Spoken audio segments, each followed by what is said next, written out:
Hi there, traders. This is Brad Gilbert with FX Market Insight for Friday, the 4th of September. Right, coming to you a little later than usual, just coming in at the start of the European session. It's a good time to be, once again, reviewing the markets and seeing what's going on.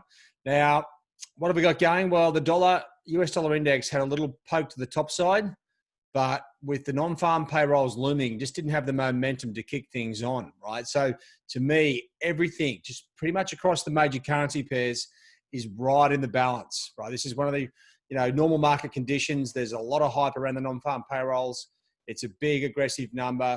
You've got loads of variables, right? So the pen's gone a little bit wonky. So non-farm payrolls themselves, private payrolls, manufacturing, government. You got the unemployment rate and then the average earnings numbers, right? So there's a lot to deal with. So what we're going to do is, this is, and the Fed has made it very clear they are watching. Unemployment is now their benchmark stat, right? This is the one thing that they can't really change, where they can influence inflation, but employment, well, it's going to be a new kettle of fish. So this is where the market is. I think they want to see what the number comes out as and then try and work out whether they're buying or selling. To me, weak non-farm payrolls means lower rates, more quantitative easing, all this sort of stuff, which you would think would be bearish for the dollar, right? That's my assumption going into this. And if you have a look at the news, well, the news services, I should say, there's always a bit of a, like all these numbers, there's an expectation for what's coming out. All right. So make sure you check, especially if you've got Metastock or Bloomberg, the other news services will just feed off these channels anyway. But this is where you're going to find out what's going on, where the pulse of the market is. Okay. US job growth seen slowing, unemployment rate falling below 10%. Well, that's a good thing. Could be a dollar strength situation. So now what I talk about with the major currency pairs, now check these out. This is where everything is really diffused. So you look on the hourly charts, and I've left these trend lines there so you can start to see how not problematic, but the price action is caught up in all these little intermediate sort of trend line support levels. You've got sterling, Aussie, Kiwi, Euro going down, dollar yen just going sideways like nothing's happening. And we're starting to see dollar CAD bounce back as oil starts to fall. Topped out here around almost $44. You know what? I was saying this, I think it was yesterday, if oil continues to fall, it's going to put upward pressure on dollar CAD. That's the way it sort of works. So what do we got now? You've got these pairs. Let me just bring you back to the daily market insight. It might be easier for me to explain to you what I think's going on. Okay, so market conditions are pretty good, right? Technically, the currencies are trading very good.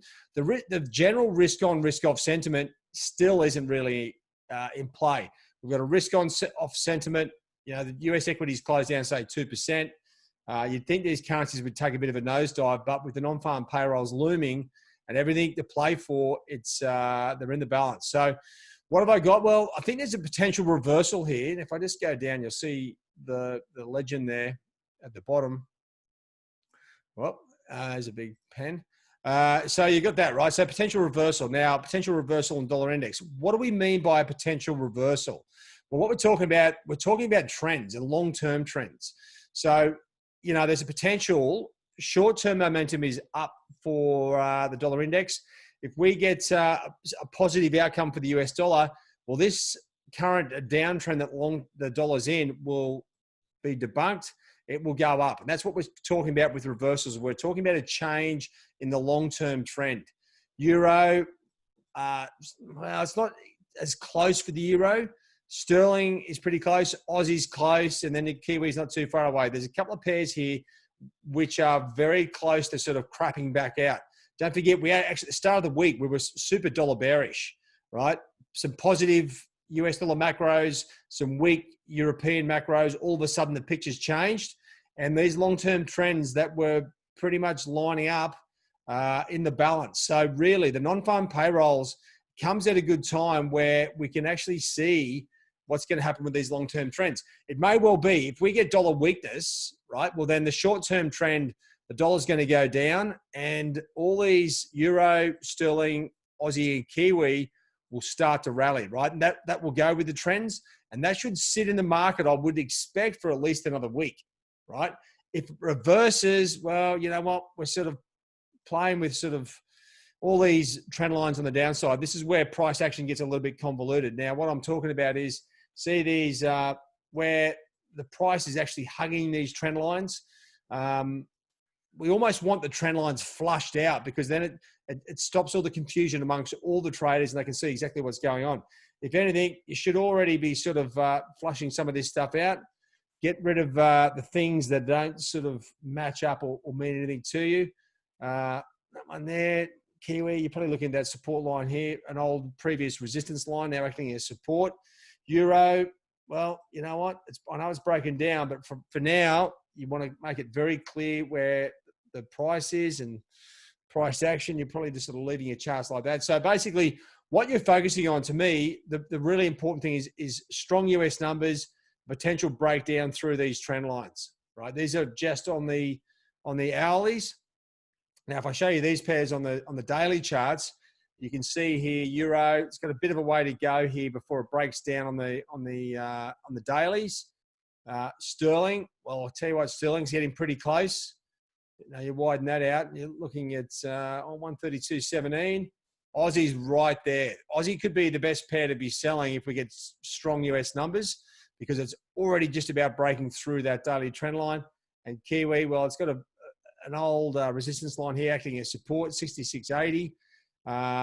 It will go. If we get strong numbers, Kiwi's not going to be like just sitting up there by itself. It follows the other currencies, so it will go as well. So that's another opportunity there that you may get. Now, don't forget with the data, right? So dollar CAD, I think there's a potential reversal here in dollar CAD. You can see dollar CAD's actually just taking a bit of a nosedive.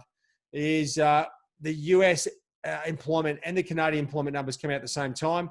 It's one of those ones you can see a huge move here. We get a strong dollar, weak CAD numbers, this thing goes through the roof, and vice versa, right? It's a bit of it may sound like fun, but really when you've got a load of Canadian data come out, a load of US data, all employment numbers, it can be a bit convoluted, and the price action just flushes you out before you even get started. So just be careful with dollar CAD as we go into these numbers, all right? That's pretty much it. There's plenty to play for. As I said, the currencies at the moment are just in limbo. If anything, you're probably just updating your resistance line there on the dollar index through 93. The figure, to me, looks like the main level to be hitting at the moment. You know what? In actual fact, I'd love to see a strong dollar, because that gives us direction, and the dollar will sort of surge for the next week or two. I think that's a really good outcome. If it just drifts back into the range, well, you know what? It's going to be a battle with all these, with the current price action. It won't be as clean a move in my eyes. So hopefully we get really good numbers and the dollar goes through the roof. That's our best outcome, I think, going into these numbers. All right, guys, have a good one. All the very best if you're trading through the US non-farm payrolls. Have a good weekend. Cheerio.